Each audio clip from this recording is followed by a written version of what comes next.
Bismillahirrahmanirrahim. Alhamdulillah, tentunya senang sekali kita berjumpa. Setidaknya bulan ini 2 kali kita berjumpa. Ingat sekali pada pertemuan yang perdana saya harus berat mengatakan setelah 7 tahun kita berjumpa. Jadi tanda barokah itu semakin membaik kondisi dan keadaan. Aminnya kelihatannya kok kurang ikhlas ya. Bercanda. Ada kita. Assalamualaikum warahmatullahi wabarakatuh. Innal hamdalillah wassalatu wassalamu ala Rasulillah wa ala alihi wa sahbihi wa man tabi'ahum bi ihsan ila yaumil qiyamah. Kepada seluruh para pengurus Masjid Al-Muhajirin TPC dan kepada seluruh jamaah dan keluarga besar masjid ini, semoga kita senantiasa diberikan oleh Allah keberkahan, karena tidak ada perkara besar yang Allah turunkan pada kehidupan manusia kecuali keberkahan, dan tidak ada perkara paling agung yang mendaki ke langit ke sisi Allah kecuali adalah keikhlasan. Tidak ada yang menurunkan keberkahan kecuali adalah keikhlasan, dan itulah salah satu amanat besar di dalam tauhid dan amanah besar di dalam akidah yang disampaikan para nabi dan para rasul. Membentuk poros hati kita senantiasa diberikan keikhlasan. Siapapun yang telah diberikan keikhlasan oleh Allah Subhanahu wa taala akan mendapatkan banyak keberkahan di dalam perjalanan hidupnya, dan semoga kita tidak diharamkan dari setiap keberkahan yang Allah tetapkan kepada hamba yang Allah kehendaki. Kalau kita punya keluarga sudah berkah, tidak akan sama dengan keluarga yang tidak diberkahi. Kalau kita punya mobil, kalau kita punya rumah, kalau kita punya sesuatu, tidak akan pernah sama sesuatu yang telah tercelup dalam keberkahan dengan yang mereka tidak tercelup di dalam keberkahan. Maka itulah yang dimaksudkan dari doanya Nabi Isa, wa ja'alani mubarakan aina ma kuntu. Dijadikan, ya Allah, aku adalah berkah dimanapun aku berada. Dan semoga kita mendapatkan keberkahan dalam perjalanan hidup kita. Alhamdulillah, tentunya senantiasa kita bersyukur kepada Allah atas seluruh nikmat yang Allah berikan kepada kita. Karena sesungguhnya fungsi dari ilmu itu menebalkan kesabaran dan menajamkan kesyukuran di dalam perjalanan hidup kita. Bukan rezekinya yang kurang, tetapi terkadang syukurnya yang kurang ditambah terhadap apapun yang telah Allah berikan kepada kita. Siapapun yang senantiasa melatih dirinya untuk selalu bersyukur kepada Allah, maka Allah akan memberikan kepadanya harta-harta yang mengawetkan dan harta-harta yang mengabadikan di dalam kebaikan hidup kita. Karena sesungguhnya harta itu terbagi menjadi 2. Ada harta yang sifatnya itu muhlikat, ada harta yang sifatnya merusak, dan ada harta yang kedua yang sifatnya mengawetkan dan mengabadikan apa yang kita miliki. Harta yang sifatnya merusak itu apa? Yaitu adalah kita mendapatkan harta, tapi dijadikan kebutuhan yang kita miliki, pengeluaran yang kita harus keluarkan itu lebih besar daripada harta yang kita dapatkan. Bisa jadi ada orang mendapatkan hartanya 100 juta, tetapi dijadikan kebutuhannya itu 150 juta. Mobilnya tabrakan, anaknya masuk rumah sakit, atap rumahnya rusak, kamar mandinya bocor. Di total akhirnya kebutuhan dia itu 150 juta. 100 juta tetapi kebutuhannya 150 juta. Tentunya itu merupakan harta yang tidak mengawetkan, tetapi harta itu merusak dan akhirnya memberikan kepada kita pengeluaran yang lebih besar daripada harta yang kita dapatkan. Ini artinya adalah harta yang muhlikat. Ada harta yang kedua, yaitu adalah harta yang sifatnya mengawetkan. Harta ini adalah harta yang apabila kita dapatkan, maka dijadikan oleh Allah kebutuhan kita dan pengeluaran kita itu lebih kecil daripada harta yang kita dapatkan. Bisa jadi kita dapatnya cuma 10 juta, tetapi dijadikan pengeluaran kita dan kebutuhan kita cuma 5 juta. Akhirnya kita punya saving, kita punya dana untuk kita simpan 5 juta. 2 juta untuk sedekah, 2 juta untuk makan-makan, 1 juta persiapan untuk umroh, dan akhirnya harta itu terasa cukup walaupun yang didapatkan cuma 10 juta. Kadang-kadang kita itu fokus kepada nominalnya, kadang-kadang kita itu fokus kepada jumlahnya, tetapi kita lupa pada sifat harta mana kita peroleh dan kita dapatkan. maka kesyukuran itu akan memberikan kepada kita harta yang bersifat mengawetkan. Kita tentunya ketika sudah mendapatkan harta yang mengawetkan, maka kita tidak perlu risau dengan nominalnya, walaupun kita kalau bisa meminta yang banyak dan berkah. Tapi kita tidak lagi peduli dengan nominalnya, tetapi yang kita perlukan adalah harta itu mengawetkan apa yang telah kita dapatkan. Makanya Bapak, kalau Bapak dapat 1 miliar tetapi merusak, itu lebih buruk daripada Bapak dapat 1 miliar 100 juta tetapi mengawetkan. Jadi kita tentunya memohon supaya kesyukuran demi kesyukuran yang kita berikan di dalam kehidupan itu memberikan kepada kita harta-harta yang mengawetkan. Dan kecukupan itu miliknya Allah. Kata Imam Syafi'i, tidak bisa dimiliki sama siapapun di antara makhluknya.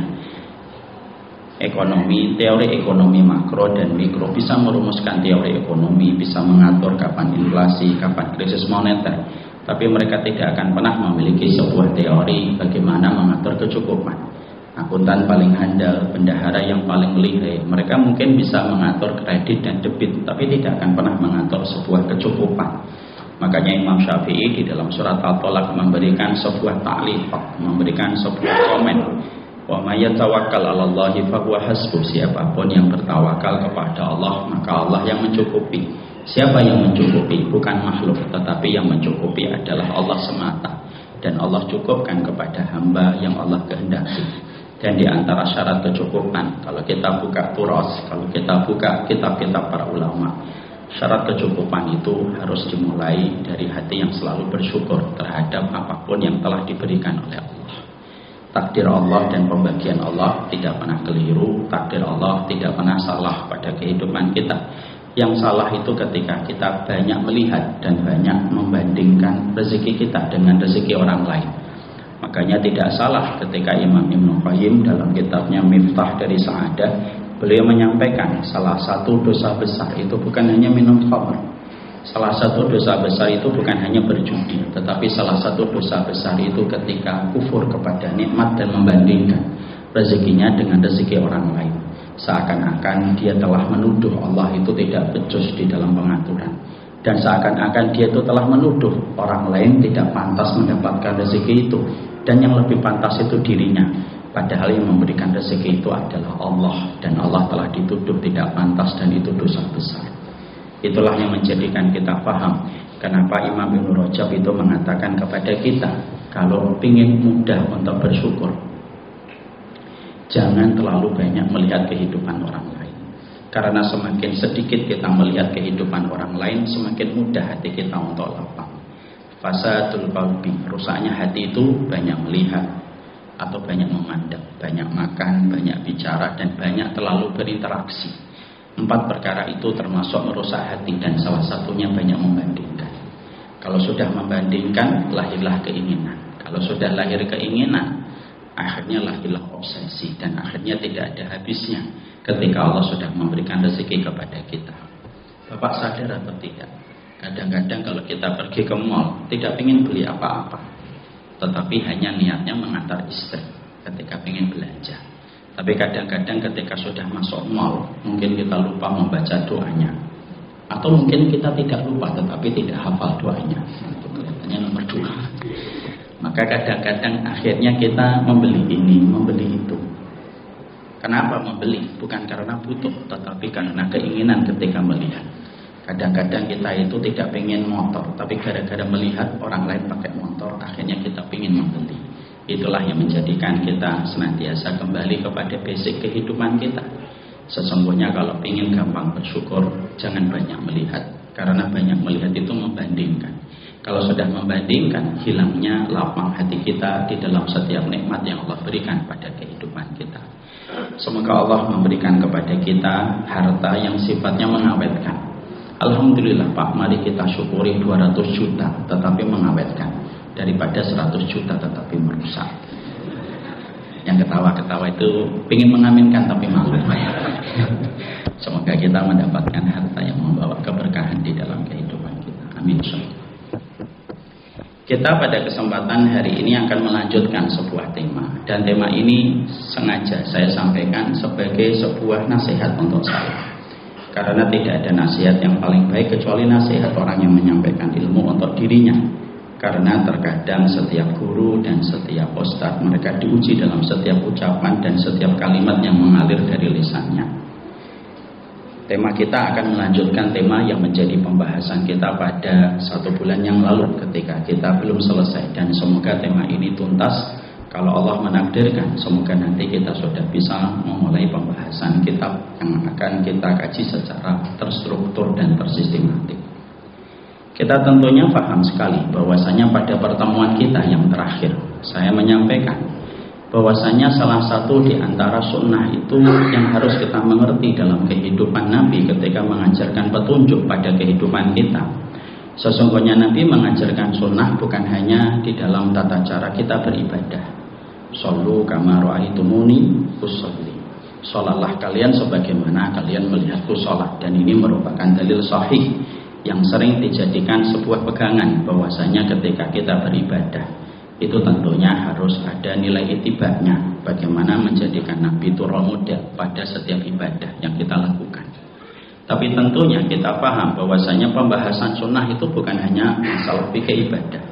Tapi di dalam pembahasan sunnah itu salah satu amanah yang disampaikan oleh Nabi dan dicontohkan oleh Rasulullah di dalam kehidupan sunnah yang beliau sampaikan kepada muhajirin dan ansar. Salah satunya adalah bagaimana Nabi tidak pernah lelah di dalam mempersaudarakan di antara kaum muslimin. Dan itulah yang dilakukan Nabi pertama kali ketika menginjakkan kaki di kota Madinah. Beliau bangun masjid, beliau mempersaudarakan antara muhajirin dan ansar, barulah beliau membangun pasar. 3 perkara itu dilakukan Nabi dan salah satunya menjadi salah satu amanah yang beliau telah sempurnakan tugasnya. Ketika Nabi itu mempersaudarakan antara muhajirin dan ansar, makanya kita mendapati tidaklah kita menjumpai satu friksi dan satu gesekan yang terjadi di antara para sahabat kecuali orang yang paling peduli setiap gesekan dan mengembalikan kepada islah kecuali adalah Rasulullah SAW. Makanya pernah kita dapatkan ada sebuah kisah nyata bagaimana Abu Dzar dengan Bilal bin Abi Robah pernah berkonfrontasi pada masalah kecil tetapi diliputi dengan emosi. Abu Dzar sedang menyampaikan strategi perang, lalu pada saat itu Bilal bin Abi Robah radhiyallahu anhu menyampaikan pandangan lain yang tidak sama dengan pandangan dari Abu Dzar radhiyallahu anhu. Seketika Abu Dzar pada saat itu marah ketika diinterupsi sama sahabat Bilal. Maka dia berkata kepada sahabat Bilal, "Usmut anta ya Bilal. Ya ibnas sauda." Diam kamu, wahai Bilal. Kamu itu orang hitam, anak dari budak wanita yang hitam. Perkataan itu tentunya merupakan perkataan yang berkaitan tentang fisik. Makanya akhirnya ketika Bilal mendengarkan perkataan itu, Bilal kaget karena diucapkan seorang sahabat sekaliber Abu Dzar. Tetapi tetap bahwasanya sahabat Bilal itu tetap sadar dan tetap waras ketika mendengar kalimat itu. Beliau tidak langsung menyisingkan baju dan berkata, "Ayo ulang lagi omonganmu." Nah itu biasanya bapak-bapak TPJ. Tapi pada saat itu langsung perkataan dari sahabat Bilal itu apa? La nahkum hatta nahkum bi Rasulillah. Kami tidak mau menghukumi perkataan ini sampai kita membawa perkataan ini kepada Rasulullah. Insyaallah ya Pak. Dulu para sahabat itu sampai emosi aja, masih ingat Nabi. Maka pergilah Bilal menuju kepada Rasulullah. Maka ketika Abu Dzar, ketika disebut nama Rasulullah, itu Abu Dzar tidak langsung merajuk dan langsung memotong kompas. Dia tidak mengatakan kepada Bilal, "Sudahlah Bilal, tidak usah ngomong sama Rasul. Udahlah sini kita ngomong baik-baik." Enggak. Bilal jalan. Abu Dzar itu jalan di belakang. Dan sampai akhirnya perkataan itu disampaikan kepada Nabi. Nabi marah Pak. Lalu Nabi mengatakan kepada Bilal bahwasanya innaka mru'un. Nabi marah kepada Abu Dzar dengan mengatakan, "Innaka mru'un bika jahiliyah ya Abu Dzar. Sesungguhnya dirimu masih ada perkara jahiliyah wahai Abu Dzar, ketika kamu merendahkan dan tidak menyelamatkan lisanmu untuk seorang muslim." Maka saat itu Abu Dzar langsung tahu dia tidak bermaksud membela, dia tidak mengadakan sebuah pembelaan ke hadapan Nabi, tapi langsung mengakui kesalahannya. Dan dia kejar Bilal dan dia letakkan pipinya di atas tanah dan berkata, "Injek pipiku." kalau itu bisa menebus kesalahanku. Maka akhirnya itu menjadi bukti nyata bahwasanya tidak ada orang yang paling berkomitmen supaya kita saling bersaudara itu kecuali adalah Rasulullah SAW. Makanya ketika Ibunda Aisyah cemburu lalu mengatakan Sofiyah itu pendek, lalu Rasulullah SAW pun berkata, wahai Aisyah, kalau perkataanmu dicelupkan ke air laut akan menjadi hitam. Walaupun Rasulullah tahu bahwasanya Ibunda Aisyah sedang dalam kondisi terbakar emosi ketika cemburu. Disitulah kita mendapati sunnah itu bukan hanya masalah fikih, tetapi sunnah itu merupakan sebuah semangat yang disampaikan oleh Nabi supaya kita senantiasa bersaudara, Pak. Makanya kenapa kita, kemarin saya sampaikan, kenapa kita dalam sunnah itu kalau kita perhatikan di dalam kitab Iqtidaa Shiratal Mustaqim, maka Ibnu Taimiyah itu berkata, perintah-perintah dalam sunnah itu sebenarnya dua fungsinya. Satu, menyelisih orang yang tidak beriman. Yang kedua, supaya kita saling bersaudara.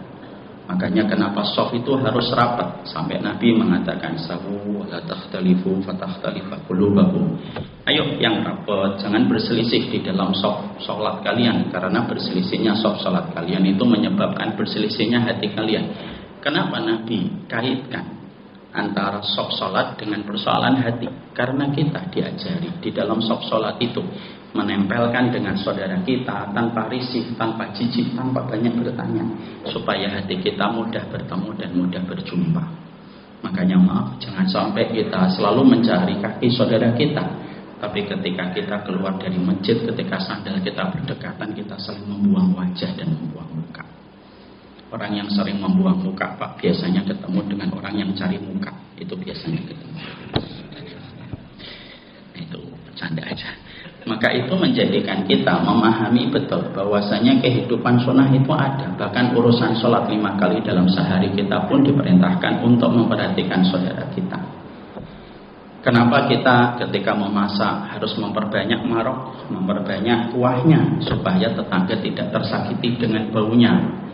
Bapak bisa memperhatikan gak sunnah seindah ini?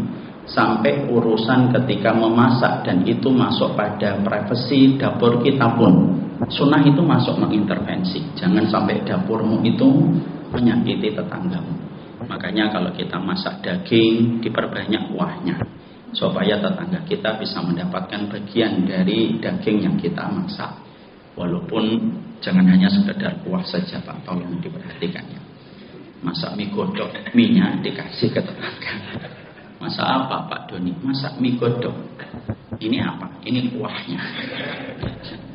Mie-nya di mana? Mie-nya untuk keluarga dan saya. Maka tentunya urusan masak pun masuk ke dalam pembahasan supaya kita saling bersaudara. Urusan kita bertamu, diafah, Pak. Ketika kita bertamu, banyak di antara kita tidak paham bahwasanya kalau kita bertamu lalu disuguhkan makanan, kita itu harus paham bahwasanya kalau disuguhkan makanan, adabnya itu adalah tidak boleh mengambil jatah makanan yang disuguhkan 2 sekaligus. Jadi nanti kalau Bapak datang ke rumah saya berdua, saya hidangkan buah-buahan ada 3, jangan langsung ngambil 2, Pak. Temannya langsung mikir, wah 2, tinggal 1. Akhirnya menyakiti lu, sampai urusan mencomot makanan pun diatur dalam sunnah supaya tidak melukai.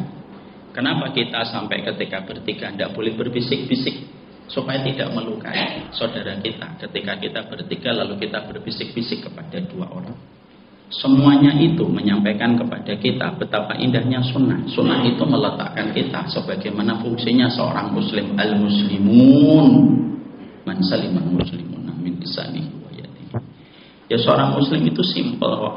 Ketika kamu mendatangkan keselamatan bagi urusan saudaramu dengan lisanmu dan tanganmu, dan itulah yang disebut dengan seorang muslim pada kehidupan. Makanya Masya Allah, disitulah kita memahami betul bahwasanya hari ini itu sunnah. Masya Allah, sunnah itu mempersaudarakan di antara kita, dan tidak ada nabi yang paling peduli tentang kebersamaan kita kecuali adalah Rasulullah. Makanya amalan apa yang lebih besar daripada amalan sholat? Islah di antara hati manusia ketika berselisih, Pak.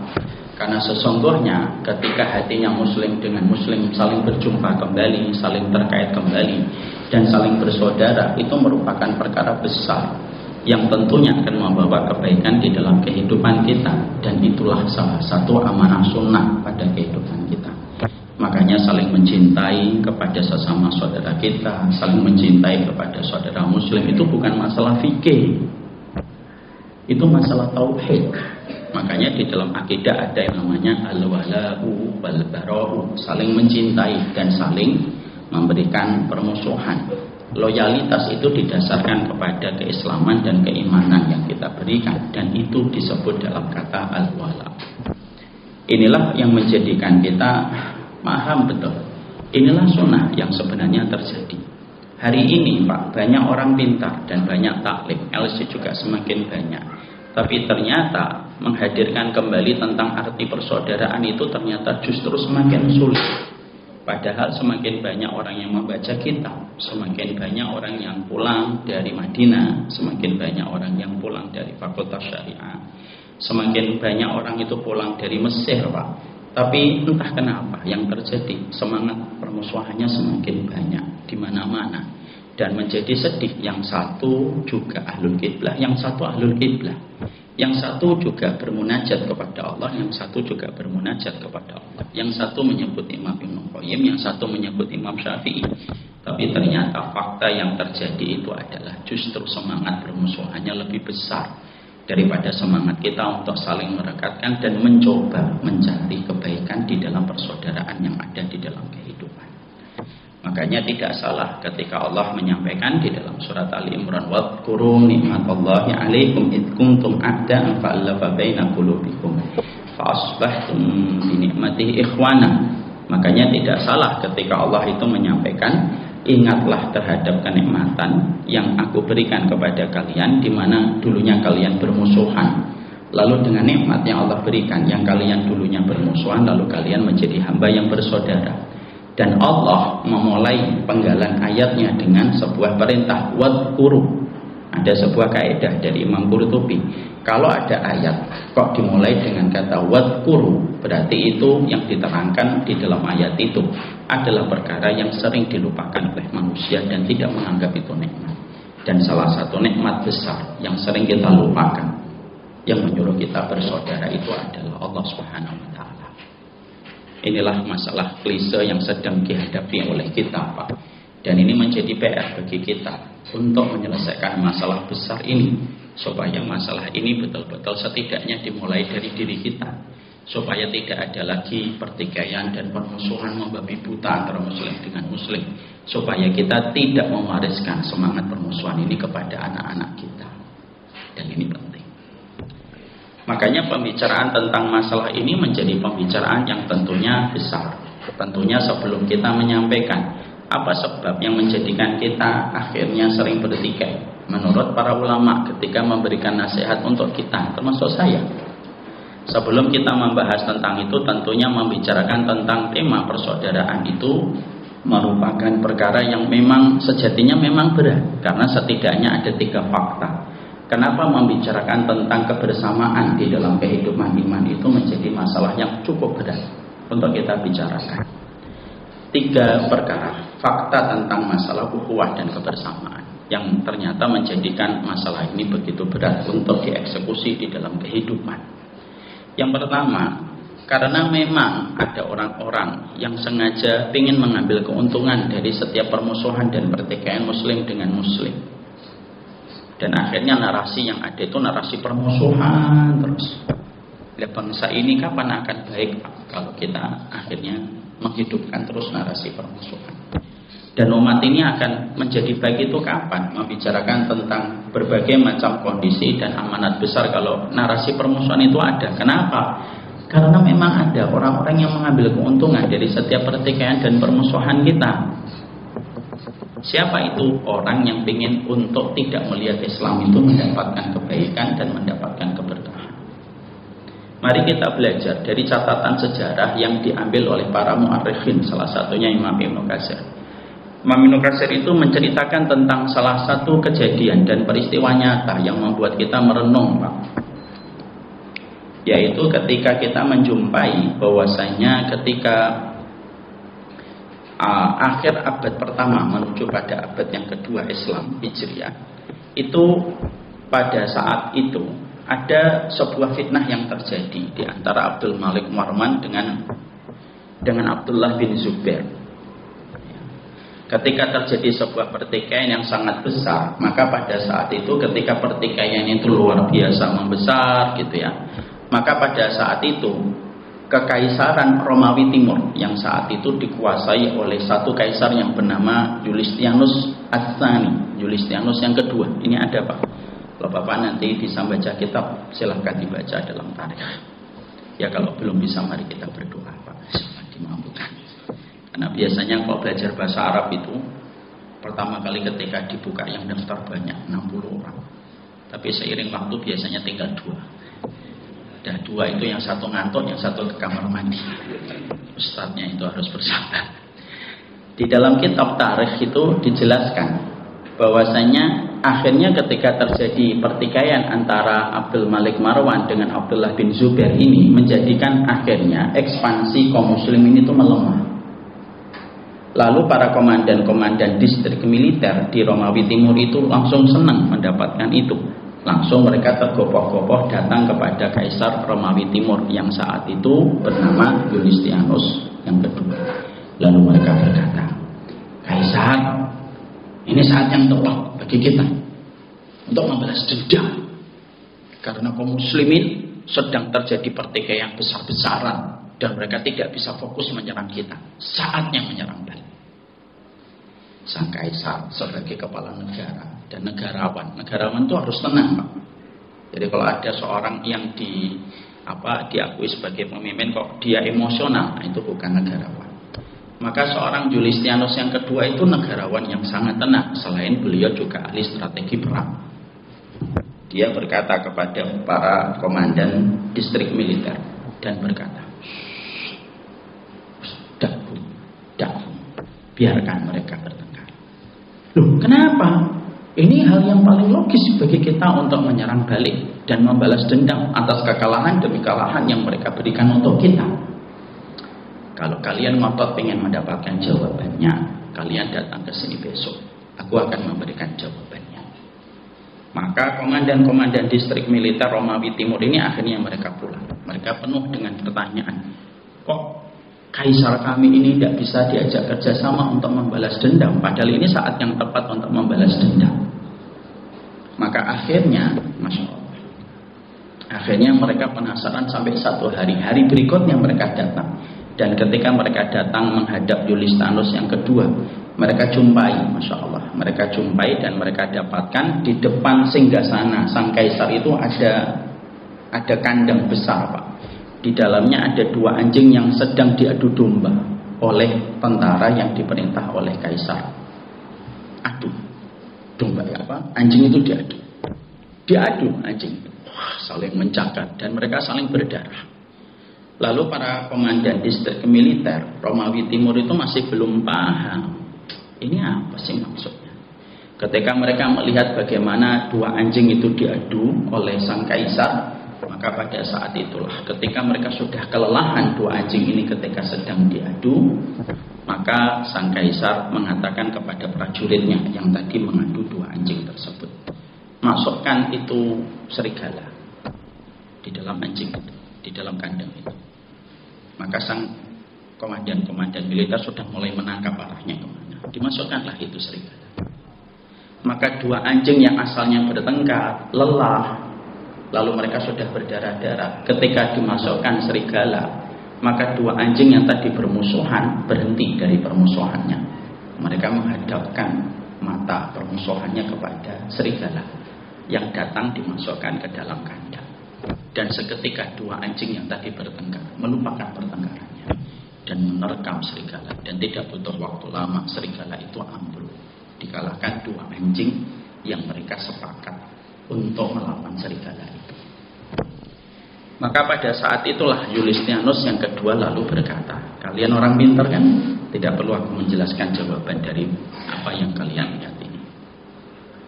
Memang peristiwa ini sudah 1400 tahun yang lalu, tapi masih sangat relevan sekali Pak. Bahwasanya ternyata setiap pertikaian kita dan permusuhan kita itu sebenarnya ada yang sedang mengambil keuntungan Pak. Dan kita sedih kalau kita itu masih mau untuk diatur sebagaimana anjing, untuk diadu domba. Akhirnya apa? Terus kita membenturkan narasi pertikaian dan permusuhan itu tidak ada habis-habisnya. Makanya kita sedih Pak kalau kita buka YouTube. Yang paling ramai itu ya narasi pertikaian dan permusuhan. Terus-terusan ada. Dan siapa yang paling jengah? Anak-anak muda. Hari ini Gen Z itu tidak mau melihat tentang konten agama. Kenapa? Konten agama itu disamakan dengan konten politik. Itu dalam bahasa polling penelitian Pak. Itu bukan bahasa saya. Makanya mereka akhirnya apa? Melihat pertikaian terus. Dan akhirnya mereka mengambil jarak dengan agama. Dan mereka tidak peduli dengan agama sebagaimana sebagian dari mereka tidak peduli tentang masalah politik. Maka inilah yang menjadikan kita harus mengerti betul. Kisah yang disampaikan Imam Ibnu Katsir dalam kitabnya itu merupakan hal paling logis Pak untuk kita berpikir. Jangan-jangan pertikaian kita itu sebenarnya tidak membela apa-apa, membela emosi kita aja sebenarnya. Dan akhirnya kita itu hanya membenarkan permusuhan kita, lalu kita jadikan agama sebagai dalih ketika kita membenci orang. Lalu kita tidak berusaha untuk tetap mencari alasan mencintainya karena Allah, tetapi kita mencari alasan bagaimana membencinya karena Allah. Yang namanya dicari-cari ya tetap ada, namanya nyari-nyari kok. Sehingga akhirnya tidak akan habis Pak. Hal semacam itu Pak. Saya teringat kepada taktiknya Genghis Khan, kalau tidak salah Hulagu Khan, ketika menghancurkan Samarkand Pak.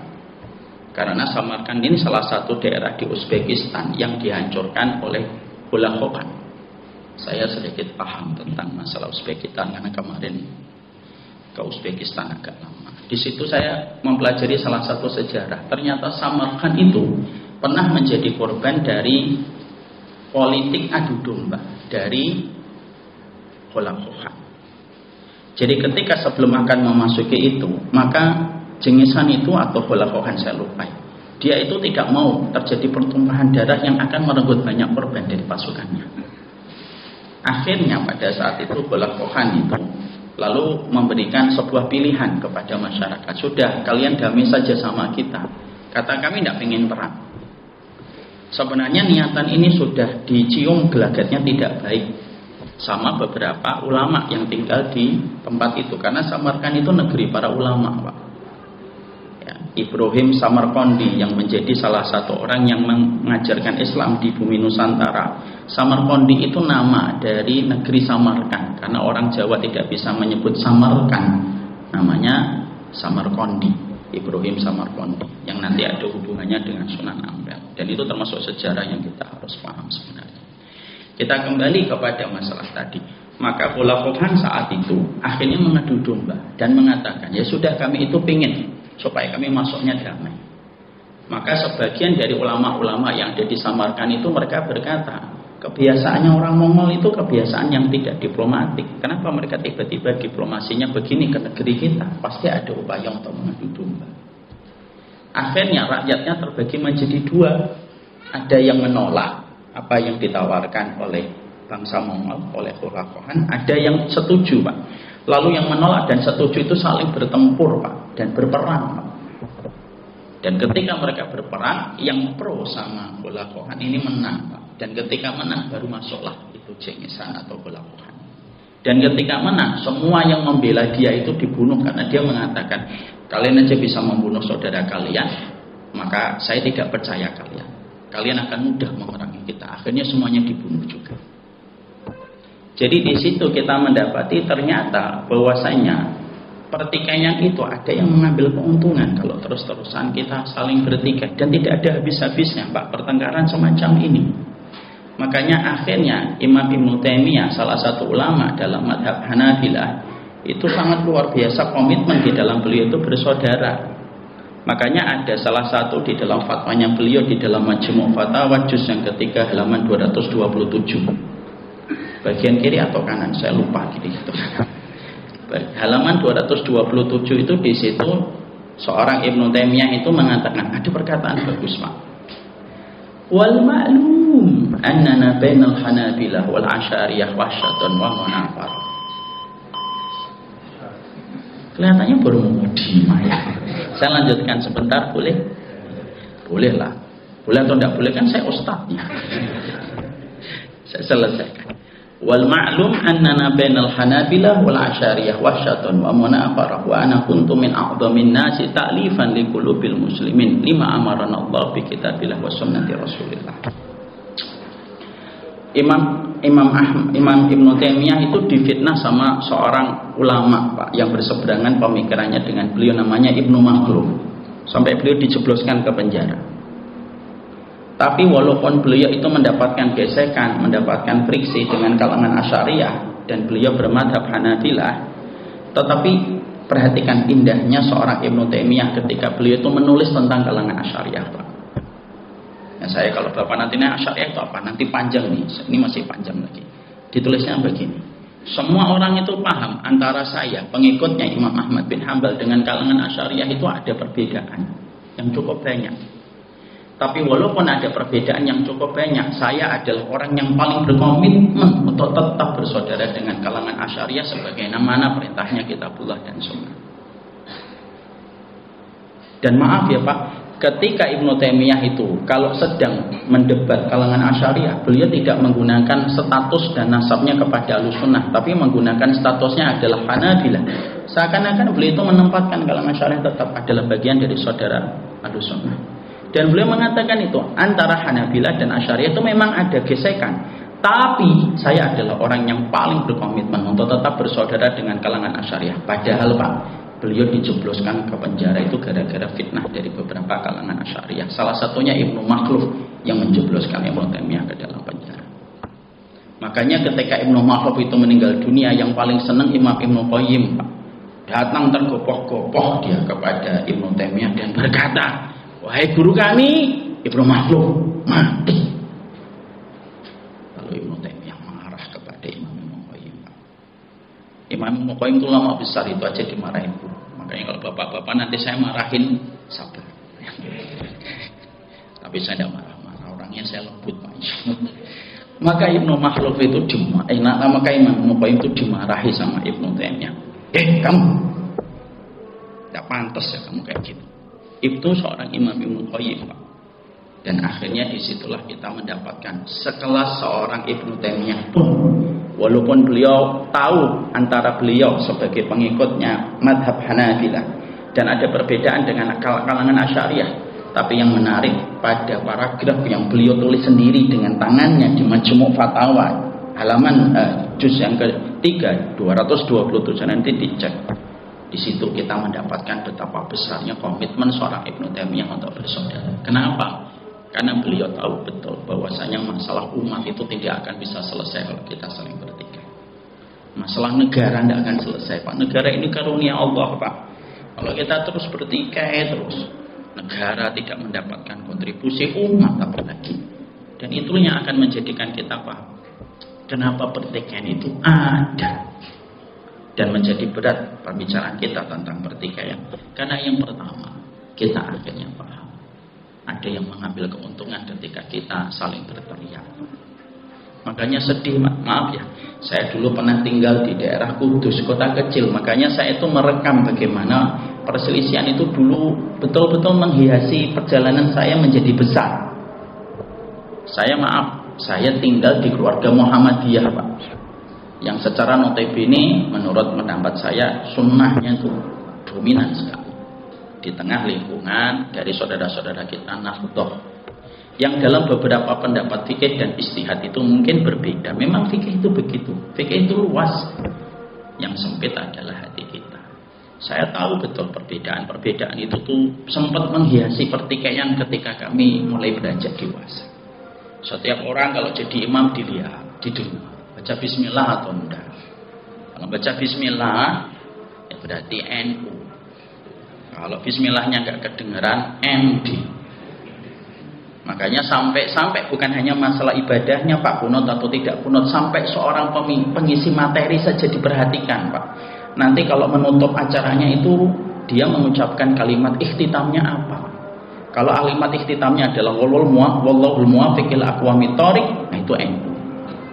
Kalau dia menutup materinya dengan wallahu a'lam bishawab, nah ini Muhammadiyah. Makanya ada pemateri tidak mau diciri Pak. maka dia menggabungkan wallahu a'lam bishawab wallahu muwaffiq ila aqwamit thoriq. Jamaahnya bingung ini NU atau Muhammadiyah.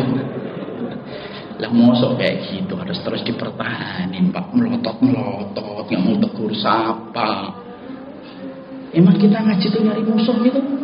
Kita ini sama-sama ahlul qiblah, yang sama-sama punya hak.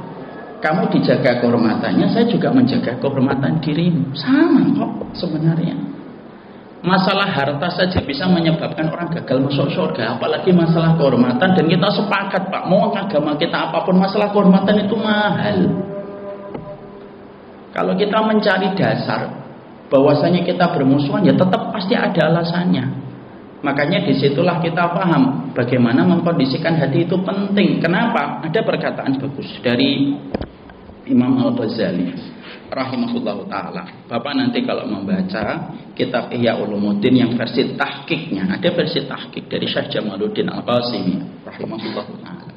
Ada perkataan bagus dari Imam Al-Ghazali. Beliau mengatakan ilmu itu kayak air hujan. Ilmu itu kayak air hujan. Air hujan itu rasanya manis atau rasanya pahit? Hambar rasanya. Tapi ketika ilmu itu diibaratkan oleh beliau kayak air hujan, kalau sudah menetes dan membasahi permukaan bumi, tergantung akar pohon mana yang menyerapnya. Kalau yang menyerapnya itu akar pohon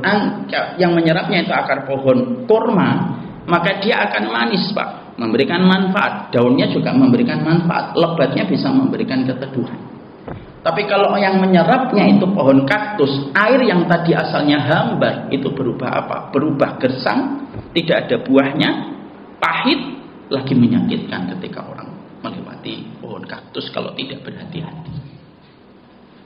Kadang-kadang orang itu dapat ilmu, kata Imam Al-Ghazali di dalam kitab Ihya yang versi tahqiq Syekh Jamaluddin Al-Qasimi. Itu manusia itu ya kayak begini Pak. Kadang-kadang itu ada yang hatinya itu sebagaimana pohon kaktus Pak. Kalau kita tidak hati-hati selalu terluka dengan sikapnya. Tapi ada seorang muslim itu yang orangnya itu baik banget, begitu mudah dia memaafkan, begitu mudah memberikan udzur kepada saudaranya, dan akhirnya apa? Memberikan manfaat. Makanya disitulah kita memahami poin yang pertama. Kenapa akhirnya pembicaraan tentang masalah kita bersaudara ini berat?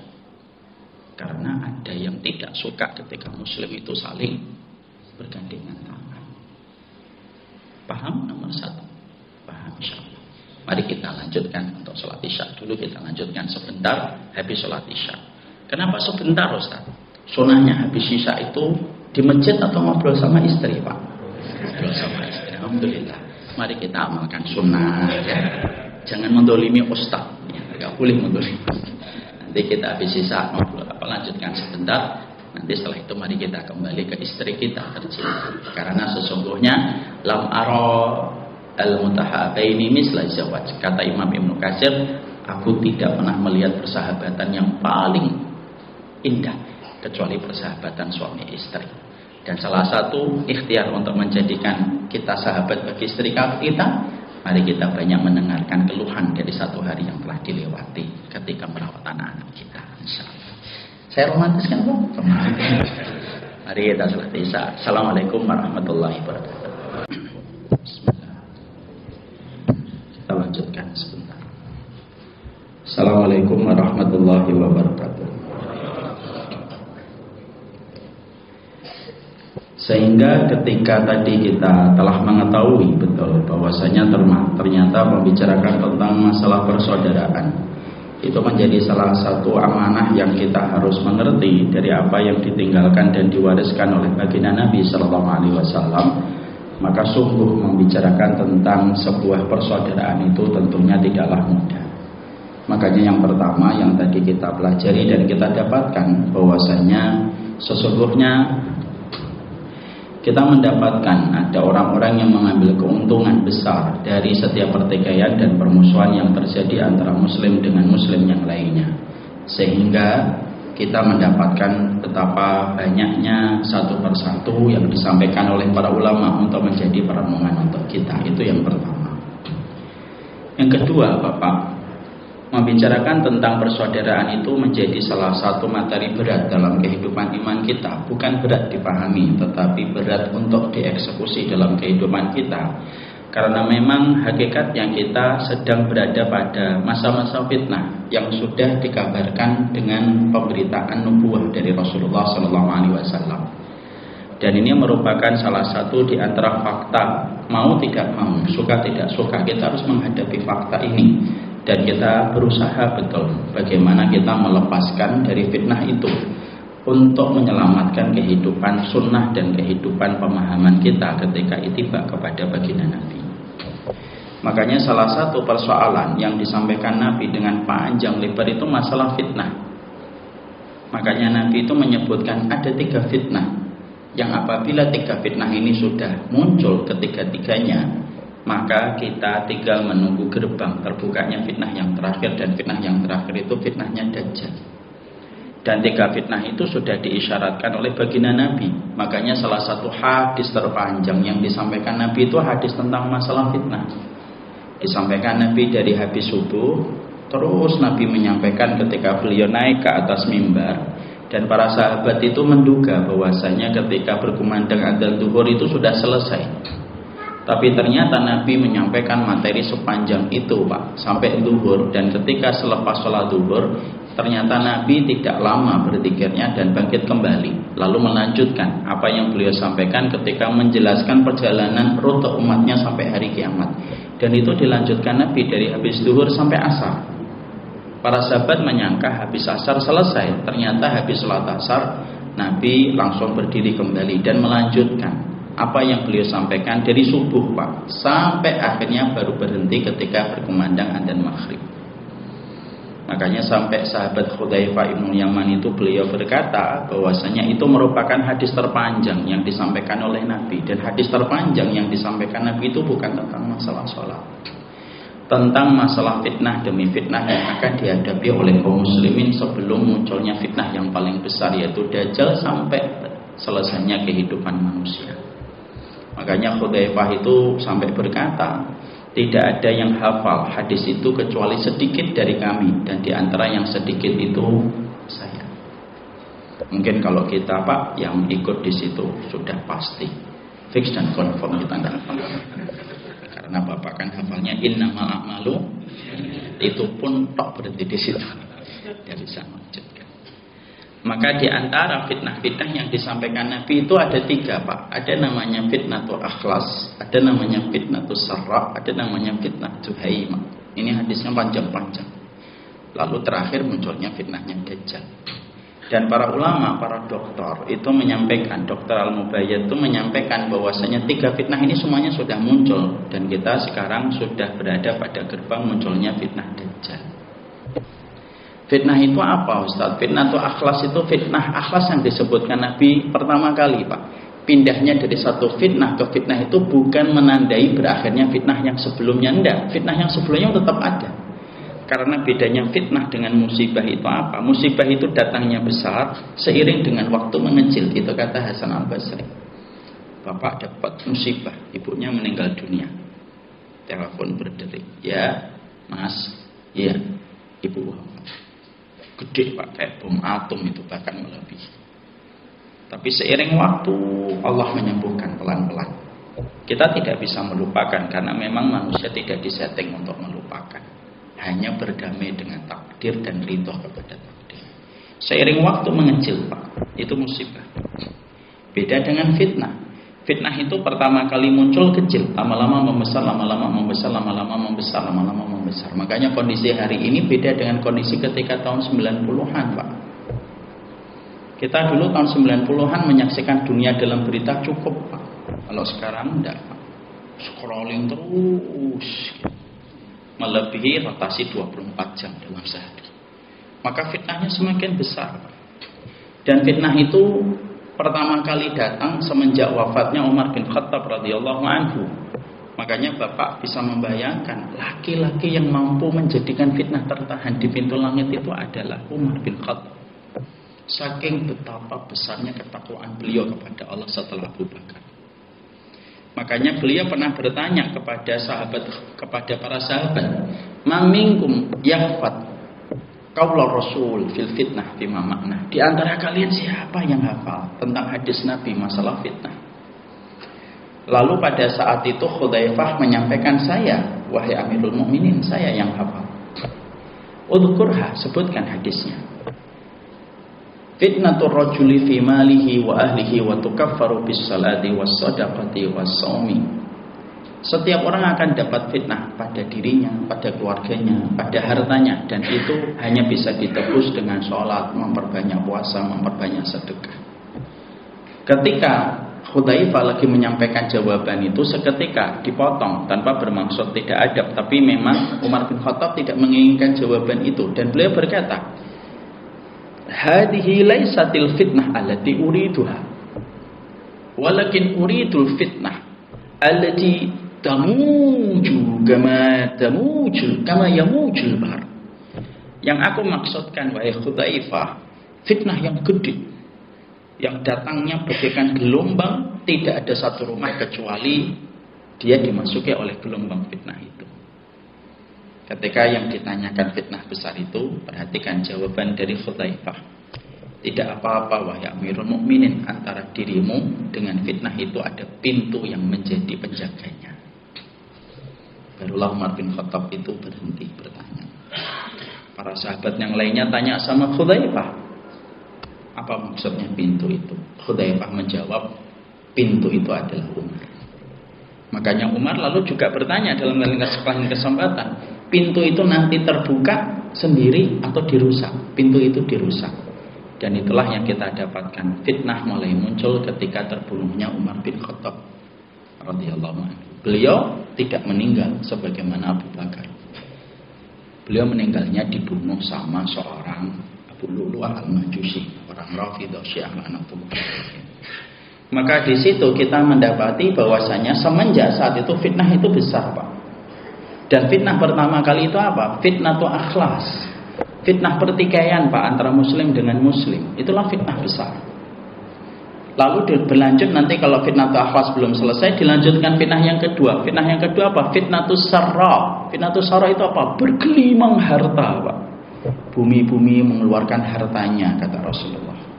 Bumi-bumi mengeluarkan benda-benda yang sangat luar biasa mahal harganya. Dan hari ini kita mendapatkan fitnah itu sarra, Pak. Daerah yang dulunya gersang sekarang menjadi daerah miliarder.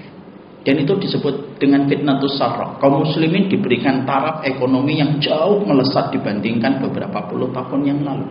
Itu disebut dengan fitnatus sarra. Kalau bahasa saya, maaf kalau ini salah, kalau bahasa saya itu adalah fitnah materialisme dan kapitalisme. Makanya sampai akhirnya kalau sudah terjadi fitnatus sarra itu apa, Pak? Semuanya itu berkiblat hanya untuk urusan uang.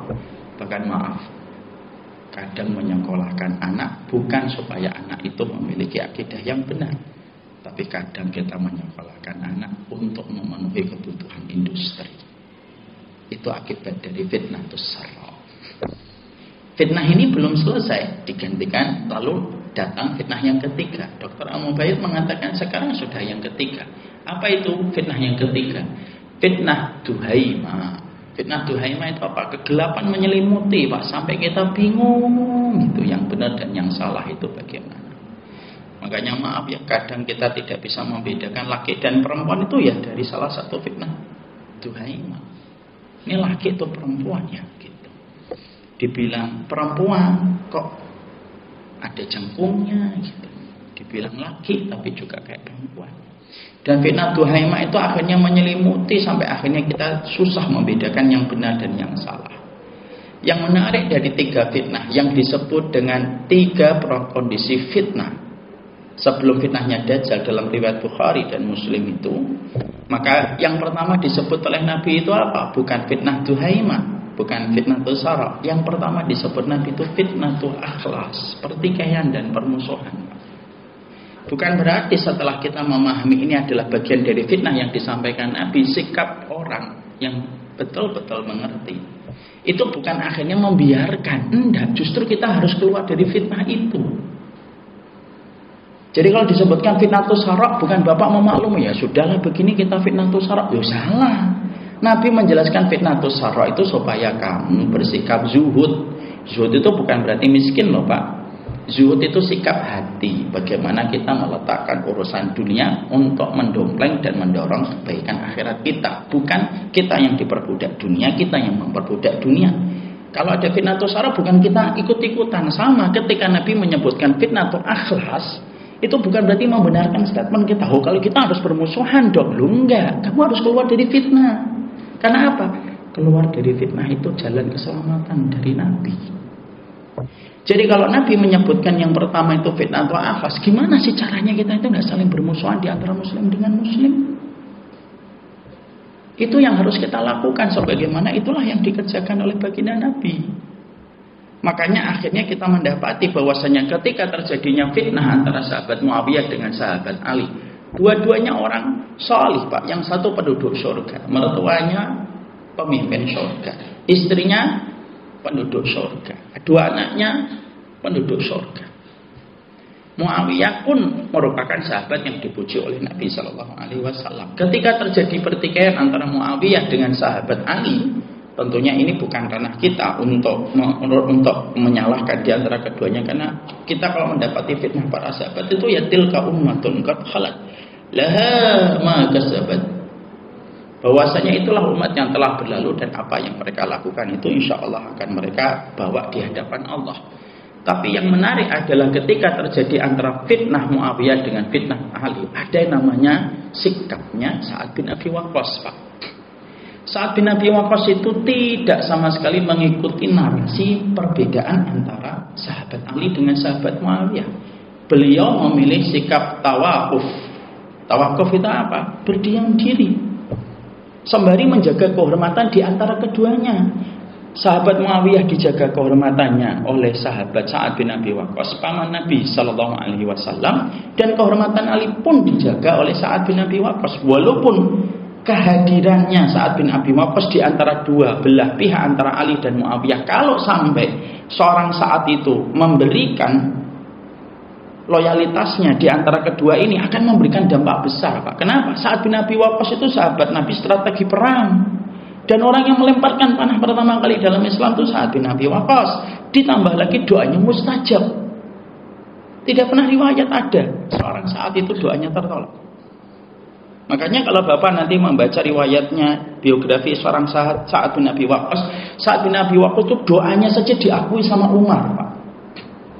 Jadi pernah ketika ada satu kejadian, Umar bin Khattab itu melihat ada seorang budak tersingkap auratnya. Umar menyangka itu disengaja menyingkap aurat, padahal tersingkap angin Pak. Ketika akan ditakzir, takzir itu dikasih peringatan karena memperlihatkan aurat yang kelihatan mata orang. Ketika akan ditakzir sama Umar bin Khattab radhiyallahu anhu, maka seorang satu memegang tangannya Amirul Mukminin. Walaupun Amirul Mukminin saat itu ketika salah, maka saat itu memberikan pembedaan, memberikan pembelaan dan berkata, wahai Amirul Mukminin, dia tidak menyingkap aurat, dia tersapa dengan angin. Enggak, dia menyingkap aurat, saya akan takzir dia. Enggak, dia tersingkap oleh angin. Ketika Umar bin Khattab, beliau ingin memukul dan memberikan takzir, peringatan keras kepada budak tersebut, maka Sa'ad bin Abi Waqqas berkata, apakah perlu saya mengangkat tangan kepada Allah? Ketika ada kata mengangkat tangan, dan Umar bin Khattab tahu yang mengangkat tangan Sa'ad bin Abi Waqqas, beliau langsung sadar, jangan diangkat tanganmu, ini gak jadi aku pukul. Itu Sa'ad bin Abi Waqqas Pak. Makanya Sa'ad bin Abi Waqqas pada saat ketika ada pertikaian antara Muawiyah dengan Ali, maka beliau membela kehormatan dua-duanya. Makanya ada seorang yang mau mencela sahabat Ali di atas kudanya. Di atas kudanya dia mencela Ali bin Abi Thalib. Lalu dikatakan oleh sahabat Sa'ad, orangnya itu santun sekali. Beliau mengatakan, da'ahu, jangan kayak gitu. Jangan hentikan omonganmu tentang Ali. Kamu tidak tahu keluarganya Ali. Tapi orang itu ngotot Pak, tetap menghujat dan mencela sahabat Ali Pak. Maka akhirnya Sa'ad bin Abi Waqqas itu ngangkat tangan gitu. Karena dia tidak kuat mendapati ada seorang sahabat dicela di depan halayak umum.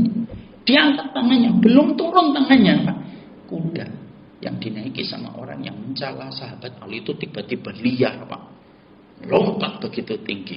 Dan orang yang mencela Ali itu jatuh, Pak. Dalam beberapa kitab diterangkan pecah kepalanya. Habis menghujat Ali. Makanya sahabat saat itu ketika tahu bahwasanya zaman-zaman fitnah itu banyak, maka beliau tawakuf, beliau mengambil sikap untuk diam dan tidak membela di antara keduanya. Walaupun kita harus tahu ya Pak, dalam kaidah Ahlussunnah wal Jamaah antara sahabat Ali dengan sahabat Muawiyah, dua-duanya dapat pahala karena mujtahid. Sahabat Ali yang dikatakan lebih benar itu dapat 2, sahabat Muawiyah pun dapat 1 karena mujtahid itu kalau sudah berusaha mencari titik pendapat yang paling dekat kebenaran, maka salah dan benarnya mereka tetap dapat pahala. Tapi yang menarik itu sikapnya sahabat Sa'ad. Sahabat Sa'ad itu tidak mau bertikai, sahabat Sa'ad tidak mau mengikuti dan memberikan di antara keduanya. Beliau menggembala kambing, Pak. Beliau menggembala kambing. Lalu beliau itu ketika menggembala kambing, Pak, sampai beliau itu meminta petunjuk sama Allah. Seorang sahabat yang melemparkan panah pertama kali dalam Islam. Seorang sahabat yang doanya tidak pernah ditolak sama Allah. Seorang sahabat, Pak, yang ketika meninggal dunia itu Allah berikan kepadanya kebutaan ketika di masa tua. Dan dia tidak pernah meminta supaya butanya itu disembuhkan oleh Allah. Kenapa? Saking ridhonya kepada Allah. Maka dia ketika keluarganya mengatakan, kenapa kamu gak berdoa minta kesembuhan matamu, wahai pamanku? Aku lebih ridho dengan takdir pertama daripada mengangkat tangan hingga Allah mengubah takdir pertamanya. Karena takdir pertama itu pasti lebih baik. Setingkat seorang sahabat saat kayak gitu, Pak, yang apabila dia memberikan pembelaan salah satunya itu pun insya Allah itu merupakan bagian dari sebuah hal yang insya Allah shawab gitu. Tapi seorang sahabat saat itu menarik, tidak mau untuk memberikan di antara keduanya, bersifat tawakuf dan ketika meminta sama Allah, ya Allah, berikan petunjukmu apakah yang aku pilih ini benar atau tidak. Tidur sahabat saat, Pak. Dan di dalam tidurnya beliau bermimpi. Bapak tahu mimpinya apa?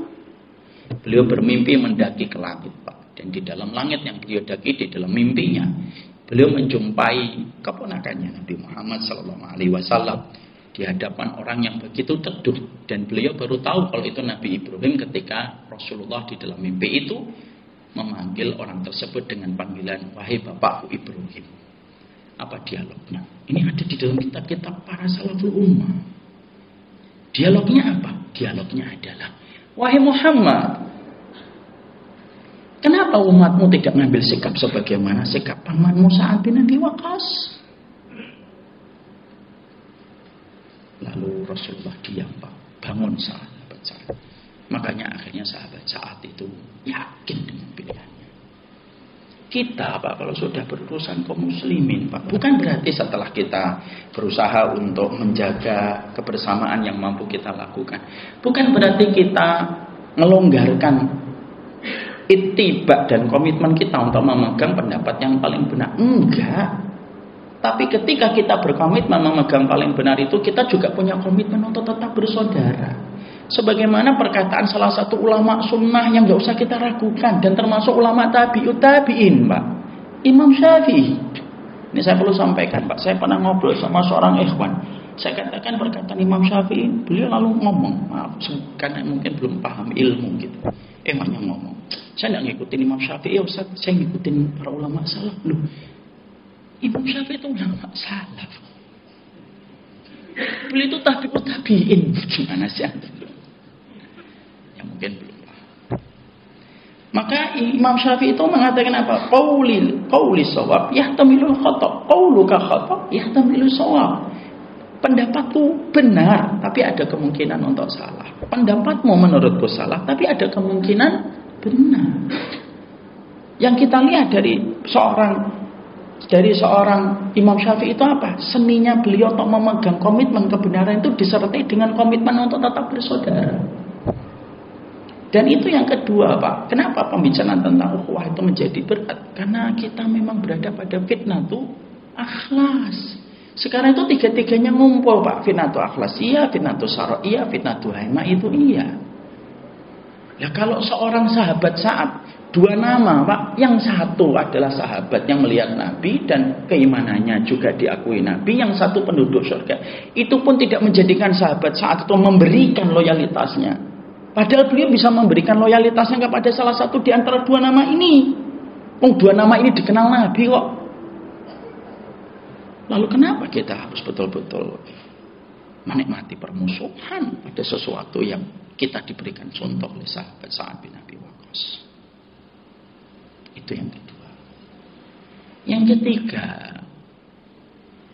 ya karena para ulama mengatakan sesungguhnya setan itu bermain-main di antara kaum muslimin supaya mereka saling bermusuhan.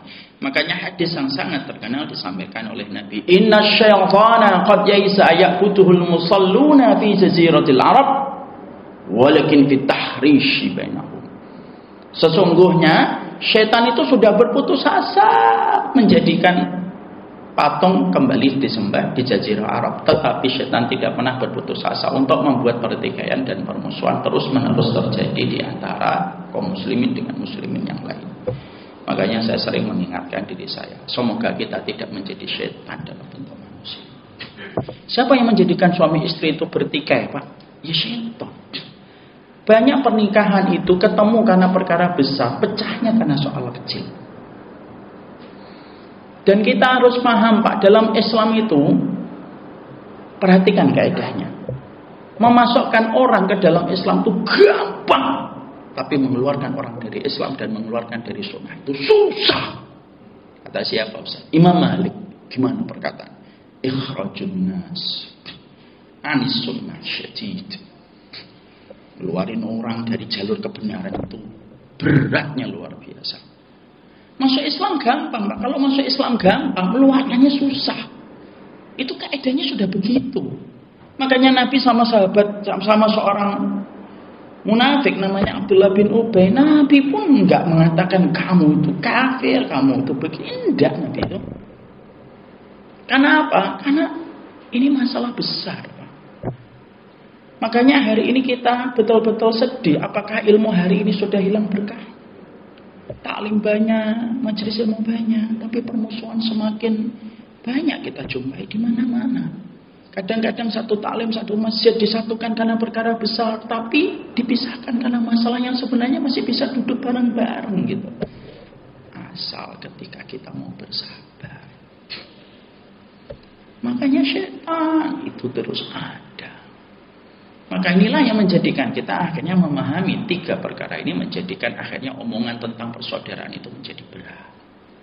Kalau sudah kita memahami tiga ini sebagai muqaddimah dan prolog, sekarang kita bahas.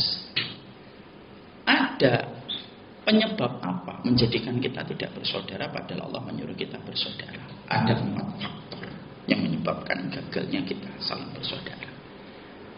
Apa 4 faktor itu? Nah inilah yang menjadi pembahasan berikut. Sabar, Pak. Nah, maling aja sabar.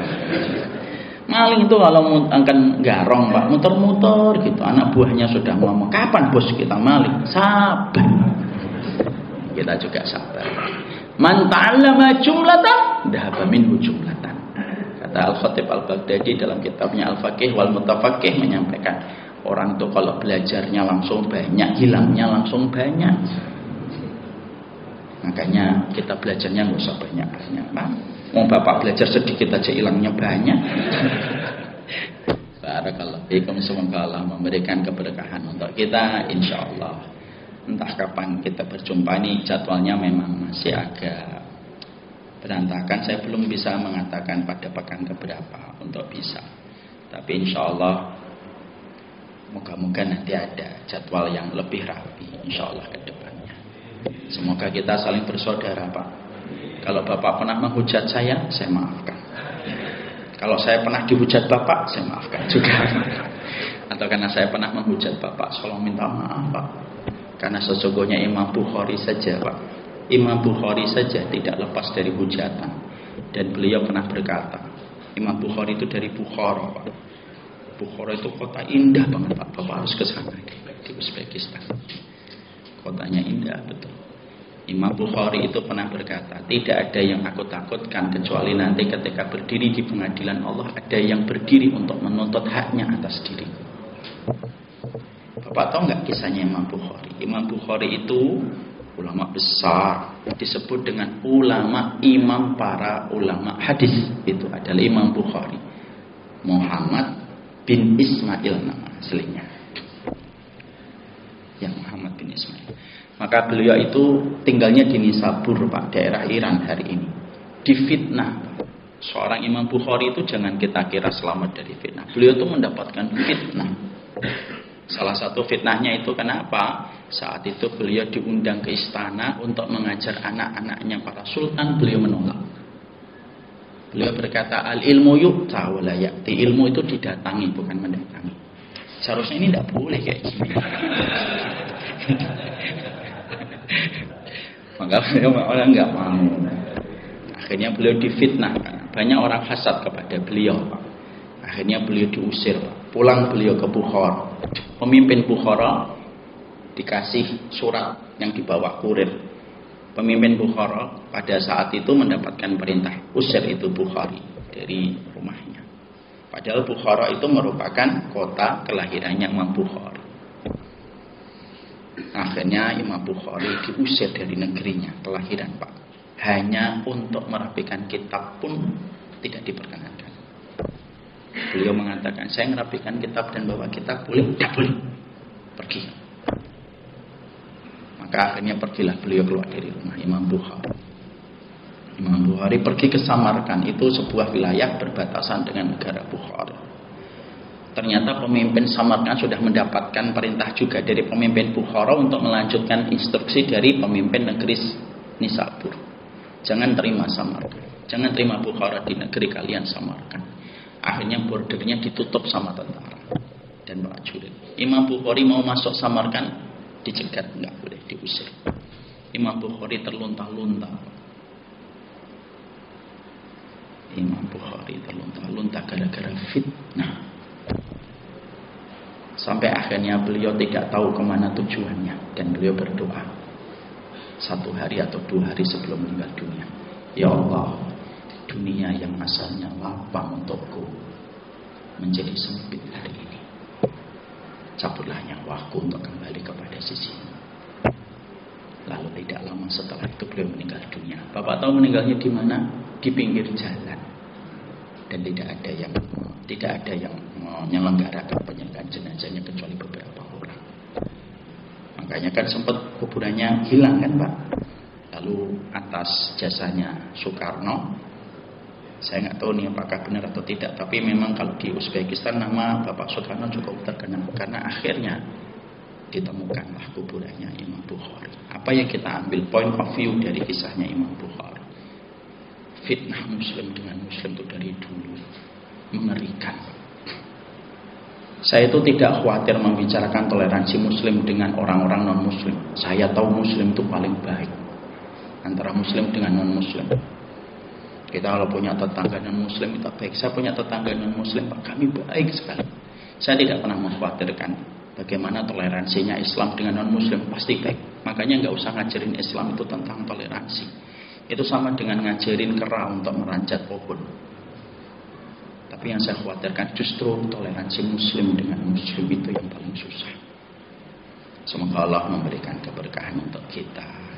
Jam 8 ini jamnya saya ngajarin anak-anak saya sebelum tidur. Jangan renggut kesempatan emas itu. Saya harus pulang. Semoga Allah memberkahi kita. Ustadz, ada pertanyaan? Tidak ada, karena materinya belum selesai.